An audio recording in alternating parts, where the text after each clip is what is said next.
ওই যে কেরিয়ার নিয়ে যখন আমরা ডিসকাস করছি, ফার্স্টে আমাকে এটা বলো, জাস্ট নিজের একটা মানে ঝিলিক সরকারের নিজস্ব যে সত্তাটা, হ্যাঁ, হুম হুম অ্যাজ এ হিউম্যান, তার নিজস্ব থিঙ্কিং দিয়ে মানে তুমি নিজেকে হুম কি হুম হিসেবে মানে বেশি মানে প্রায়োরিটি তোমার কাছে কোনটা, মানে কি হিসেবে দেখতে চাইছো? মানে তুমি কি দেখতে চাইছো তুমি কর্পোরেটে জব করতে চাও রিয়েলি সেই রকম ভাবে, হুম নাকি তুমি সামথিং এলস, মানে কি টাইপের তোমার নিজস্ব? জাস্ট একটু নিজে একটু ফোকাস করে এই কথাটা একটু আমাকে বলার চেষ্টা করো, মনে হয় যা আসুক বলো। মানে আমার আসলে হায়ার স্টাডি করারই আগাগোড়াই ইচ্ছা ছিল, মানে বিটেক এর পরে এমটেক বা তারপরে যতটা হয়। হুম কিন্তু মানে সিচুয়েশন মানে এটাই হচ্ছে যে একটু আমি হায়ার স্টাডি করতে চাইছিলাম, যে সেটা মানে ইলেকট্রিক্যাল নিয়ে যেতে চাচ্ছিলাম, হুম যে যাতে ওটা নিয়ে পড়াশোনা করি। হুম হুম হুম মানে হুম। জবটা খুব একটা, মানে আমি যে এখনো খুব চাই যে আমি জব করছি, সেরকম আমার এখনো ওরকম টেন্ডেন্সিটা নেই। ওকে মানে ফাইন। আমার ইচ্ছাটা হচ্ছে যে পড়াশোনা করব, যে পড়াশোনা করছি তারপরে হয়তো আরেকটু আগাবো এরকম। ওকে, দেখো এটা তার হুম মানে তোমার কাছে যদি দেখি আমি, জবের প্রায়োরিটি তোমার কাছে একটু কম আছে বলতে গেলে, তাই না? হুম হুম হুম তো হুম স্ট্রেট ওয়ে তাহলে তোমার কাছে খুবই মানে যদি আমি দেখি ভালো করে, মানে আমি খুব সিম্পল ভাবে দেখছি ব্যাপারটাকে, আমি অত জটিলতার মধ্যে যাচ্ছি না, হুম সিম্পল ভাবে রাখছি ব্যাপারটা। সিম্পল ইন দ্য সেন্স হুম আমার জবের কোনো সেরকম প্রায়োরিটি আছে, কিন্তু অতটা আমার ক্রেজ নেই যে আমাকে জব করতে হবে ফিউচারে, বা আমাকে হুম বিশাল বিশাল কর্পোরেটে গিয়ে কাজ করতে হবে, নিজেকে খুব ওইভাবে হ্যাঁ গ্রুম করতে হবে কর্পোরেট লাইফের সঙ্গে, মানে সেরকম আমি ধরলাম আমার কাছে আমার সেই প্রায়োরিটিটা খুবই কম। ওকে, তাহলে তোমার যদি একাডেমিক লাইন তোমার কাছে প্রায়োরিটি থাকে, তাহলে তোমার কাছে শুধুমাত্র এরকম না তোমাকে প্রফেসরই হতে হবে, তোমাকে লেকচারই হতে হবে, তাছাড়া তোমার কাছে অনেক অপশন থাকে। একাডেমিক্স বলতে অনেক হুম কিছু বোঝায়, হ্যাঁ, তার মধ্যে রিসার্চও চলে আসে। যদি আমি একাডেমিক্সটাকে একটুখানি এগিয়ে নিয়ে যাই, তাহলে সেটা রিসার্চে কনভার্ট হয়ে যাচ্ছে। তো সেই দিক হুম থেকে হুম যদি আমি দেখি তোমার জন্য, তাহলে অনেক অপরচুনিটি আছে। তুমি যদি সিরিয়াসলি এখন থেকে ওটাকে যদি আমরা প্ল্যান করি, হুম প্ল্যান মানে স্টেপ বাই স্টেপ হুম যদি হুম এখন আস্তে আস্তে প্ল্যান করে নিই, তাহলে সেই একাডেমিক্সটা তোমার কাছে খুব ইজিলি হয়ে যাবে। আর তোমার জাস্ট হুম লাস্ট ইয়ার তোমার বিটেক হয়েছে, তো আই থিঙ্ক হুম হুম হুম মানে একটা যদি আমি প্ল্যান করি এই মুহূর্তে, তাহলে সেরকম অতটা তোমার লস কিছু হবে না। আর ২ নম্বর হচ্ছে হুম একাডেমিক্সে মানে ক্যারিয়ারে গ্যাপ বলো কি বলো, এসব কেউ কোনো কিচ্ছু ম্যাটার করে না। ঠিক আছে? জাস্ট তোমার কাজের উপর ডিপেন্ড করছে সবকিছু। তো সেদিক থেকে আচ্ছা আচ্ছা আমার মনে হয় তাহলে তোমার একাডেমিক্সে থাকাই ভালো। আর হুম মানে আমি যদি তোমাকে দেখি সেরকম যদি তোমার অ্যাসপিরেশন না থাকে কর্পোরেট লাইফের প্রতি, মানে হুম অ্যাজ এ হুম তোমাকে ওমেন বলছি, এটা তুমি অন্যভাবে নেবে না।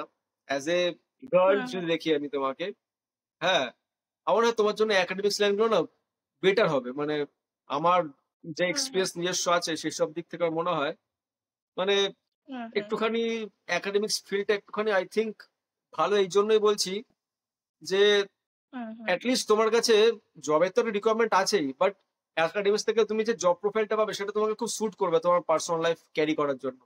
হ্যাঁ, মানে হুম হুম কর্পোরেটে গিয়ে যেরকম যেসব প্রবলেম গুলো হয়, বাট একটা তোমার কাছে না এই প্রবলেম গুলো তোমার সাথে খুব মানে এটা তোমাকে সাপোর্ট করবে, যেটা আমি বলতে চাইছি।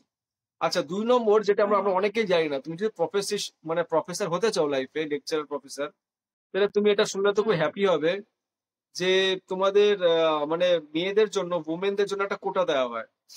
ফলত তুমি অনেক ভালো, ইভেন ভালো ভালো জায়গায়ও তুমি আরামসে তুমি পেয়ে যেতে পারো। মানে এই প্রেফারেন্সটা সেন্ট্রাল গভর্নমেন্ট দিয়েছে। হ্যাঁ, মানে আচ্ছা ওমেনদের আরো এম্পাওয়ার করার জন্য, তাদেরকে আরো এগোনোর জন্য জাস্ট ওমেনদের জন্য একটা কোটা থাকে, যেটা তোমাকে অনেকটা হেল্প করবে। মানে এই পজিটিভ হুম পয়েন্টগুলো তোমাকে বলছি এই জন্য, বিকজ তোমার আরো মোটিভেশন চাই একাডেমিক্স এর জন্য। আর ৩ নম্বর কি বলতো? দেখো মানে আফটার অল সবারই একটা নিজস্ব একটা খরচা চাই, তাই তো? তো তুমি যদি একাডেমিক্স এ চলে আসো, এমটেকও তোমার হয়তো একটুখানি কম টাকা, আমার মনে হয় হুম ১২৪০ সামথিং এরকম কিছু একটা টাকা দেয়। ১২,০০০ সামথিং, সরি ১২,০০০ সামথিং। হুম তো তুমি যখন ওটাকে গেট কোয়ালিফাই করে যখন তুমি যাচ্ছ, আমার যেটা মনে হয় পার্সোনালি, তুমি ডুয়াল ডিগ্রির জন্য চলে যেতে পারো ডাইরেক্ট। তোমার যদি সত্যি একাডেমিক্স এ মন থাকে। মানে যেটা তোমার এমটেক প্লাস হুম পিএইচডি, সেটা করলে তোমার মনে হুম হয় হুম অনেকটা টাইমও তুমি সেভ করতে পারবে। মানে তোমার এমটেক এর ফার্স্ট ইয়ার থেকে না তোমার কোর্স ওয়ার্ক গুলো আস্তে আস্তে তোমার ওইভাবে অ্যালাইন হয়ে যাবে। তো অনেকটা টাইমও সেভ হবে। আর তোমার ফার্স্ট ইয়ারের পর থেকে তুমি পিএইচডি ইকুইভ্যালেন্ট স্যালারি পেয়ে যাবে। মানে স্কলারশিপ পেতে থাকবে ৩৫,০০০ সামথিং। আর ওটা সেকেন্ড ইয়ারে গিয়ে তোমার হয়ে যাবে ৪২,৫০০। আর তুমি হুম যদি হুম পিএমআর প্রাইম মিনিস্টার যেটা রিসার্চ স্কলারশিপ আছে সেটা যদি পেয়ে যাও, তাহলে তোমার সেটা আই থিঙ্ক ৮০ প্লাস হয়ে যায় স্কলারশিপটা। ঠিক আছে? ওকে তো অনেকগুলো বেনিফিট আছে এর মধ্যে। আর যেহেতু আমার মনে হয় তুমি যদি এর মধ্যে সিরিয়াস থাকো, তো একাডেমিক্সে তোমার পিএইচডি যদি হয়ে যায়, দেন তোমার অনেকগুলো অপশন খুলে যাবে। মানে রিসার্চ ফিল্ড বলো, বা তুমি যদি ফার্দার প্রফেসরশিপ করতে চাও। কেন অনেক এনআইটি আছে, হুম, আমরা জানি না, এত এনআইটি হয়ে গেছে, এত আইআইটি হয়ে গেছে এখন নতুন নতুন। তুমি আরামসে সেন্ট্রাল হুম, গভর্নমেন্টের কোনো একটা কলেজে, ইভেন তুমি যদি ভালো প্রাইভেটও থাকো, সেখানে তুমি আরামসে করতে পারবে। মানে লেকচারার হয়ে যাবে বা অ্যাসিস্ট্যান্ট প্রফেসর হয়ে যাবে, আরামসে তুমি হয়ে যেতে পারো। আর তারপর তোমার মেয়ের কোটা আছে, উমেন্স যেটা আছে। হুম। তো ওভারঅল আমার মনে হয় যদি তোমার ইন্টারেস্ট একাডেমিক্সে দেখাচ্ছ, তাহলে আই থিংক বেস্ট হবে হুম। তাহলে তোমার জন্য। মানে ওটাই মানে মনে হয় কি যে রিস্কটা যে নেব যদি না, না, কিছু এর না মধ্যে হয় কোনো রিস্ক তখন নেই। খুব দেখো আমাদের পিএইচডি সম্পর্কে খুব বাজে ধারণা আছে। পিএইচডি হুম, মানেই হুম, হচ্ছে না হুম, মাথার মধ্যে ভরে দেওয়া হয় যে বিশাল পরিমাণ পড়াশোনা করতে হবে, সারাদিন পড়াশোনা পড়াশোনা ছাড়া কিচ্ছু নেই। একদম ভুল কিন্তু এটা। মানে এরকম ভেবোই না যে পিএইচডি করা মানে হচ্ছে বিশাল তুমি একটা লোডের মধ্যে, স্ট্রেসের মধ্যে চলে গেলে। একদমই না। হুম, তোমাকে কাজ তো অবশ্যই করতে হবে, কাজ করতে হবে। হ্যাঁ, যেখানে হুম, যেখানে আটকে যাবে তুমি তো, তোমাকে একটুখানি ওই আনসারটা খুঁজতে যে সময় লাগবে, সেটাই যা সময় লাগবে। আদারওয়াইজ কোনো চাপ নেই। কারণটা হচ্ছে যে তুমি যখন সিমুলেশন কাজ করছো বা অ্যানালিটিক্যাল কোনো কাজ করছো, অনেক সময় তুমি আটকে যাবে। তুমি বুঝতে পারবে না যে যে এখানে আমি এগোবো কি করে? ওইখানে তোমাকে একটুখানি হুম, মাথা লাগাতে হবে। গুগলে দেখতে হবে, জার্নাল সার্ভে করতে হবে। হ্যাঁ, তো প্রফেসরের সাথে কথা বলতে হবে, স্যার কি আইডিয়া করে এগিয়ে এগোনো যেতে পারে, বা সিনিয়রদের সাথে কথা বলতে হবে। ওইটা একটা তোমার একটা লোড হবে। আদারওয়াইজ তোমার সেরকম কোনো লোড হবে না। কেননা আমি নিজে দেখেছি এমন এমন ছেলেমেয়েরাও যারা পিএইচডি করে নিচ্ছে খুব ইজিলি। তো তোমার যদি একটুখানি ন্যাক থাকে, আরামসে তুমি নামিয়ে দেবে। মানে এর মধ্যে সেরকম ভেবো না যে বিশাল ইটস আ রকেট সায়েন্স। মানে সেরকম কিছুই হবে না। আর যদি ভালো কারো আন্ডারে পেয়ে যাও, গাইড হচ্ছে ভেরি ইম্পর্টেন্ট। কার আন্ডারে করছো, কলেজের থেকে গাইড বেশি ইম্পর্টেন্ট। যদি ভালো কারো হুম, হুম। কাছে পেয়ে যাও, অনেক অপরচুনিটি খুলে যাবে তোমার জন্য। মানে তুমি এরপর চাইলে পোস্ট ডক করতেও পারো বিদেশে গিয়ে, বা ইন্ডিয়াতেও এখন ভালো পয়সা দিচ্ছে পোস্ট ডকের জন্য 1 বছরের। সেইখান থেকে তোমার হুম, টাকা হুম। ইনকাম করতে পারো, মানে পোস্ট ডক করে। এখন অনেক অনেক নতুন নতুন জায়গায় বেশি টাকা দিচ্ছে পোস্ট ডক করার জন্য। হ্যাঁ, 60-70,000 দিচ্ছে পোস্ট ডক করার জন্য। ইভেন 80,000 ও দিচ্ছে আই থিঙ্ক অনেকগুলো জায়গায়। ঠিক আছে? মানে আসলে আমি একটা এই জবের জন্য মানে এই জিনিসটাকে মানে সাইড করে না, না, দিয়েছিলাম যে একদম না। এখন একদম না, একদম না। আমি হ্যাঁ। তোমাকে বলছি with my experience, hmm, academic hmm, line hmm. আমি জানি না। তোমার যদি সেরকম টাকা পয়সারও লোভ থাকে, তবু বলবো একাডেমিক্স লাইন অনেক ভালো। কারণ তুমি যদি টাকা পয়সাও কামাতে চাও, কর্পোরেট থেকে তুমি বেশি টাকা কামাতে পারবে। কারণ তুমি যদি প্রফেসর হয়ে যাও, তুমি নিজস্ব প্রজেক্ট করবে। প্রজেক্ট করবে, সেখান থেকে তুমি অনেক অনেক মানে একটা কর্পোরেট লাইফের ছেলে মেয়ে শত টাকা ইনকাম করতে পারবে না, যদি একটা প্রফেসর ভালো করে কাজ করে। তো তুমি যে সেই লেভেলে নিজেকে এনরিচ করতে পারো। অনেক এরকম হুম, হুম, প্রফেসর হুম। আছে, যেরকম সুমন সুমন চক্রবর্তী স্যারের কথা বলছি, আইআইটি খড়গপুরে যে ফ্লুইটের আছেন। ওনার এখন এতটাই ভালো কাজ, ওনার নিজস্ব স্টার্ট আপ হয়ে গেছে এখন। মানে উনি যেসব কাজ বাজ করেন এখন মেডিসিনাল, হ্যাঁ, তো নিজস্ব স্টার্ট আপ হয়ে গেছে এখন। এরকম অনেক এক্সাম্পলস আছে, অনেক। আসলে এই ভয়টার কারণেই মানে আমি চাইছিলাম যে তাহলে এই দিকটায় চলে যাই তাহলে হয়তো মানে তাড়াতাড়ি কাজ না, পেয়ে না, যাব। না, না, না, অতটা এটাই তো ভুল করে লোকে। মানে লোকের কাছে ইনফরমেশন থাকে না ঠিকঠাক করে। আহ কি বলবো, মানে যেভাবে আমাদের চিন্তা ভাবনা করা উচিত, লোকে এসে সেটাকে কি করে আরো বাড়িয়ে চাড়িয়ে বলবে, ভয় দেখাবে। ফলত কি হয় না, মানে ওই জিনিসটা আমরা জানতেই পারলাম না যে আসলে বাবা এত সিম্পল ছিল ব্যাপারটা। হুম, হুম। হুম, হুম, হুম। তো জাস্ট ওইখান থেকে ফলত আমরা পিছিয়ে যাই। বাট আমার যেটা এক্সপিরিয়েন্স বলছে, it's not a rocket science. তুমি আরামসেই, শুধু প্রপার প্ল্যানিং দরকার। প্ল্যানিং থাকলে তুমি আরামসেই করতে পারবে। এখন তোমাকে গেটটা কোয়ালিফাই করতে হবে। কেননা গেট কোয়ালিফাই না হুম, করলে হুম। তুমি, হ্যাঁ, ওই স্কলারশিপটা পাবে না, যেটা তোমাকে গভর্নমেন্ট দেয়। আচ্ছা, গেট কোয়ালিফাই করলেই হলো। আরামসে তুমি যেকোনো আইআইটি তে এপ্লাই করবে। ওখানে রিটেন টেস্ট হয়, একটা ফর্মাল ইন্টারভিউ হয়, দ্যাটস ইট। তুমি তোমার প্রেফারেন্স দেবে ওই টপিকে। তুমি টপিক চেঞ্জও করতে পারো তুমি এমটেক এখন থেকে। সেটা তোমার কাছে আচ্ছা, ফ্রিডম আচ্ছা। আছে। হ্যাঁ, এখন চেঞ্জ করা মানে চেঞ্জ হ্যাঁ, হ্যাঁ, করা হ্যাঁ। যায় বোধহয়। তুমি এমটেকে তুমি হুম, এখন হুম। থেকে চেঞ্জও করতে পারো। তুমি ইলেকট্রিক্যাল থেকে যেসব ব্যাকগ্রাউন্ড গুলো হয়, সেখানে তুমি সুইচ করতে হুম, পারো। হুম। এখন এখন অসুবিধা হবে না। তো এটা তোমার কাছে ফ্রিডম থাকলো। আচ্ছা, দেন হুম, হুম। নেক্সট নেক্সট যেটা প্রবলেমটা তুমি আমাকে বললে, দেখো ওভার থিঙ্কিংটা হচ্ছে, মানে আমাদের মানুষেরই একটা, কি বলবো, হুম, থিঙ্কিং তো আমরাই করি, মানুষরাই করি। হ্যাঁ, তো থিঙ্কিংটা বন্ধ করতে তুমি জীবনে পারবে না। এটা ইম্পসিবল থিং, মানে তুমি থিঙ্কিংটা বন্ধ করবে। হুম, হুম, আচ্ছা, থিঙ্কিংটা তাহলে বন্ধ করতে পারবা তো ওভার থিঙ্কিং তোমাকে করতেই হবে। এটা তুমি কন্ট্রোল করতে পারো, বাট ওভার থিঙ্কিং তুমি করবে, মানে এটা তুমি স্টপ করতে পারবে না, জীবনেও পারবে না। তো এটাকে রেজিস্ট করো না, হুম, যেটা ফার্স্টে বলবো আমি। এটাকে রেজিস্ট যত হুম, করবে হুম, তত তুমি কি করবে, তত ডুবে যাবে, ডুবে যাবে। হুম, হুম, রেজিস্ট করবে না, কেননা যে জিনিসটা রেজিস্ট করবে আরো বেশি তোমাকে গ্রাস করবে, ঠিক আছে? তো এটাকে না একটুখানি বাচ্চার মতন বোঝাতে হবে। যেমন আমারও যখন ওভার থিঙ্কিং হয়, হ্যাঁ, যখন একটা জিনিস ভাবছি, ভাবনা দেখছেন একটু বেশি ভাবছি, তখন আহ একটা কাজ করতে যদি তোমার নিজের উপর সেরকম কন্ট্রোল থাকে তো তুমি স্টপ করে দাও। মানে ওইটা থেকে তুমি হুম, হুম, একটুখানি নিজেকে ডিস্ট্রাক্ট করো, কোনো মাইন্ডফুল জিনিসে তুমি ঢুকে যাও, যেটা তুমি করতে ভালোবাসো। গেম খেললে গেম খেলো, বা মানে যেটা তোমার মাইন্ডফুলনেস হয়, ঠিক আছে?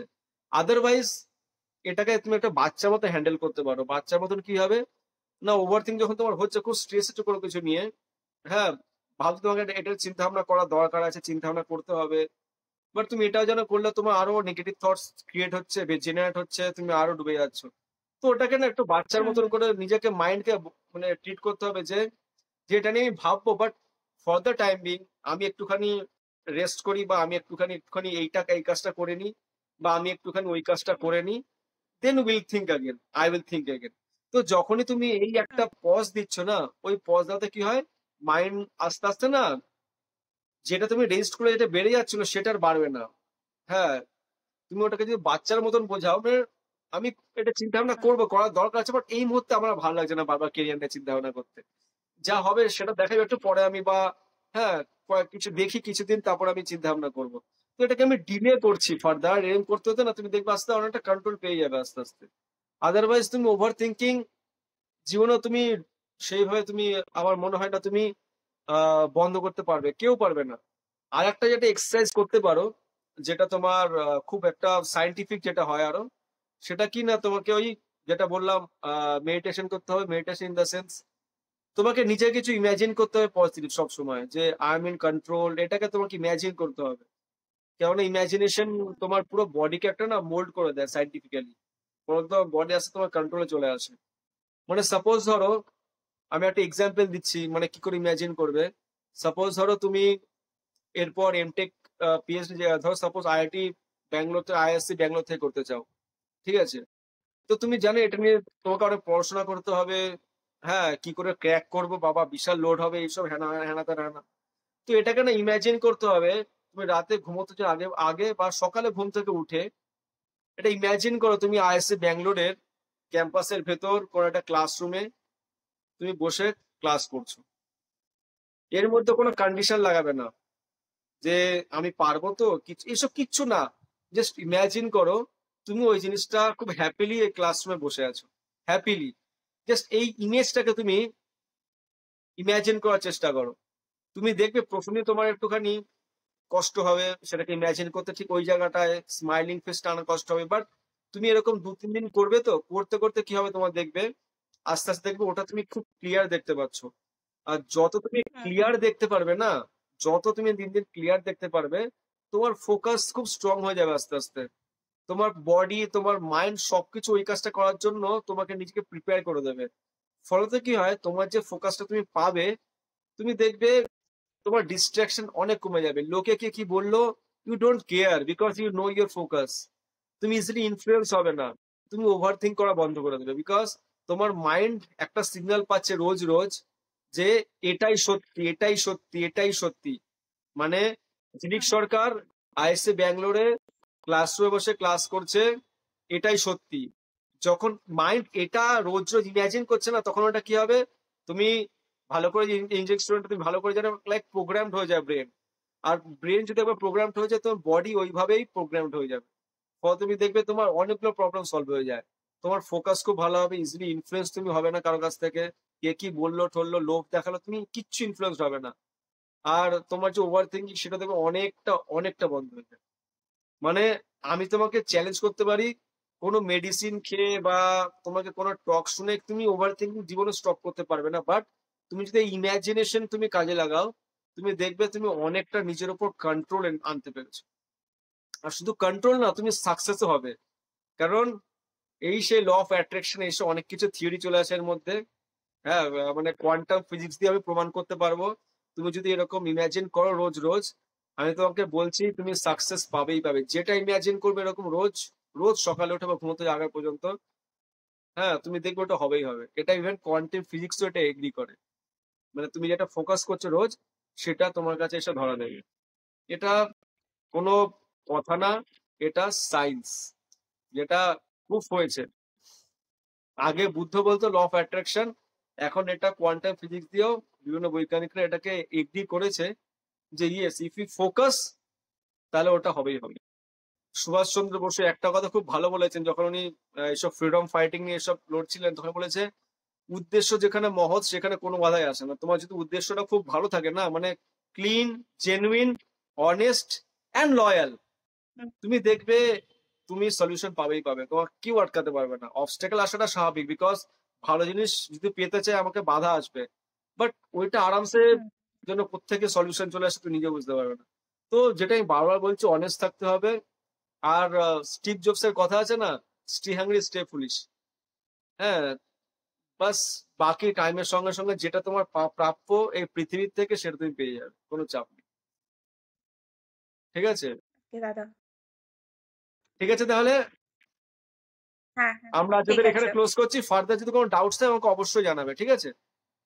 Okay, okay. Thank you. Okay, all the best. ভালো থাকবে। হ্যাঁ।